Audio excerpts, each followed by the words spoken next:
Саламатсыздар ма студенттер, бүгінгі сіздермен өтілетін жаңа тақырыбымыз жүзудің үйрету жүйесін ұйымдастыру.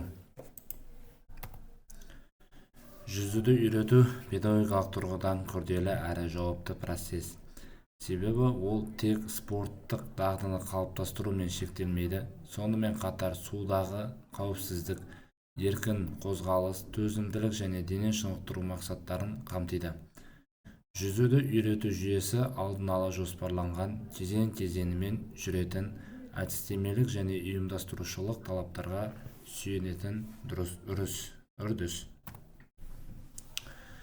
Жүзуді үйретудің мақсаты мен міндеттері. Мақсатына келетін болсақ, оқушыларға суда қозғалу және жүзу дағдысын қалыптастыру, су ортасына бейімдеу және қорқынышты жою, және салауатты өмір салтын насихаттау. Жүзуді үйретудің міндеттеріне тоқталатын болсақ, міндеттері яғни суда өзін ұстау мен дем алуды үйрету, қарапайым жүзу қозғалыстарын меңгерту, және де жүзудің негізгі түрлеріне баулау, яғни еркін стиль, арқамен жүзу деген түрлер бар, соларға баулау, және төртіншісі жүзу ережелері мен қауіпсіздік талаптарын түсіндіру болып табылады. Жүзуді үйретудің кезеңдері, соған тоқталатын болсақ, жүзу үйрету бірнеше негізгі кезеңдерден тұрады. Бірінші кезең суға бейімдеу, яғни судан қорқыныш сезімін жою, су астында тыныс ұстау және тыныс шығару, қалқу мен судың көтергіш күшін сезіну керек болып табылады. Екінші кезеңіне келетін болсақ, қарапайым қозғалыс әрекеттерін меңгеру, аяқпен тебу, қабырғада және тақтайшамен, қолмен итеру, қалқу мен қозғалысты үйлестіру болып табылады. Үшінші кезеңі жүзу стилін үйрету, яғни еркін стиль, арқамен жүзу негіздері, тыныс алу мен қозғалыс координациясы және толық қашықтықта жүзу. Төртінші кезең жүзу дағдыларын жетілдіру, жылдамдықты арттыру, стильдерді ауыстырып жүзу және ұзақ қашықтыққа жүзу болып табылады. Сабақ құрылымы, яғни әр жаттығудың өзінің құрылымы болады, соған тоқталатын болсақ, жүзу сабағы бірнеше кезеңнен тұрады. Кезең ұзақтығы мазмұны тоқталатын болсақ, бірінші дайындық бөлімі 10-15 минутқа созылуы керек болып табылады. Жерде жалпы дене жаттығуларын, дем алу жаттығуларын жасау керек болып табылады. Жалпы айтатын болсақ, жалпы жаттығулары, дене қыздыру жаттығуларын жасау керек болып табылады. Екіншісі, яғни негізгі бөлім, суда, яғни 30-40 минут уақыт аралығында жұмсалу керек. Суда практикалық жаттығулар, техниканы үйрету, яғни қолдың дұрыс жұмыс жасауы, аяқтың дұрыс жасауы, соларға тоқталу.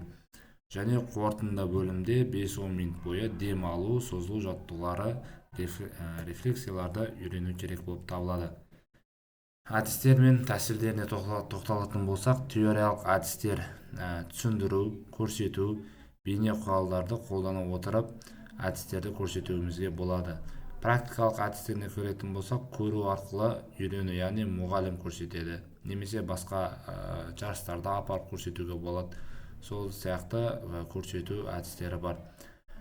Келесі қайталау, яғни бір жаттығуды бірнеше рет орындау керек болып табылады. Келесі жеке және топтық жұмыс жасау керек, және ойын арқылы оқыту әдістер мен тәсілдері бар болып есептеленеді.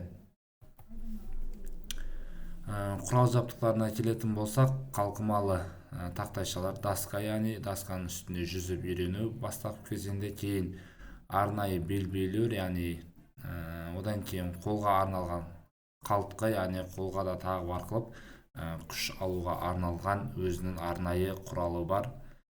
Су көзілдірігі, жүзу шапкасы керек міндетті түрде, және суға лақтыруға арналған ойыншықтар. Яғни барлық, мысалы баллон дейміз, белбеу жағын, солардың барлығы арқылы жалпы Соның барлық құрал жабдықтарға кіреді және сол құрал жабдықтарды пайдалана отырып жүзу әдіс тәсілдерін үйренуімізге тура келеді. Қауіпсіздік шараларына тоқталатын болсақ, сабақ басталар алдында су айдынын тексерілуі керек. Балалар мен студенттерді бақылаусыз суға түсіруге болмайды және алғашқы көмек көрсету құралдары болуы қажет және мұғалім суға көмек көрсетуге дайын болуы шарт. Одан бөлек көзілдіріксіз, шапкасыз түсуге болмайды және жалпы жаттығуларды қыздырынбай түсуге болмайды. Соларды жасап болғаннан кейін түсу керек болып табылады. Өйткені жаттығуларды жасамаса бұлшық еттер тартылып қалуы мүмкін. Сол уақытта қиын жағдайда қалып қалуымыз мүмкін. Сол үшін сондай қауіпсіздік ережелерін сақтауымыз керек болып табылады. Жүзу сабақтарын ұйымдастыру ерекшеліктеріне тоқталатын болсақ, жүзу сабақтары аптасына кемінде 2-3 рет өткізілуі керек болып табылады. Әр сабақта жаңа элемент енгізіліп отырады. Сабақ барысында оқушылардың дайындық деңгейі ескерілуі қажет. Дене тәрбиесі бағдарламасымен қатар жүргізеді. Яғни осы ұйымдастыру ерекшеліктері осылар болып табылады. Жалпы айтатын болсақ, сабақты қорытындыласақ, жүзуді үйрету жүйесін дұрыс ұйымдастыру арқылы студенттердің денсаулығы нығаяды, өмірге қажетті дағды қалыптасады, спорттық қызығушылығын артады. Бұл жүйе педагогтың кәсіби шеберлігіне, оқу жоспарына, құрал жабдықтар мен әдістердің дұрыс таңдалуына байланысты. Сабақ кезеңдерін сақтай отырып, әдістемені жүйелі қолдану сапалы нәтижеге кепілі болып табылады. Осы аталған барлық жүзуді үйрету тәсілдері, құрал жабдықтағы қауіпсіздік ережелерді сақтай отырып жүзуді үйренуге болады. Бүгінгі тақырыбымыз осы. Назарларыңызға рахмет.